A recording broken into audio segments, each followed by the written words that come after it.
அவங்க பூமா கிட்ட வாங்கிட்டோம்.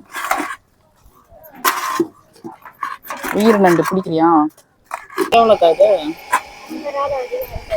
அது இருக்காது, ஒண்ணுதான் இருக்கு. இது இவ்வளவுதான், 200 ரூபாயா? எடுத்து எடுத்து போடுறாங்க. சூப்பரா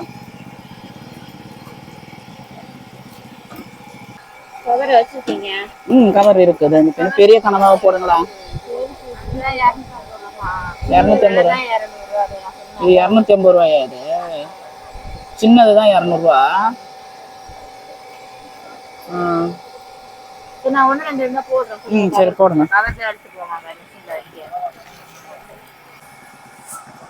இது ஒண்ணு, அது 1 கிலோ போட்டுருங்க. கனவா 1 கிலோ, நெத்திலி 1 கிலோ.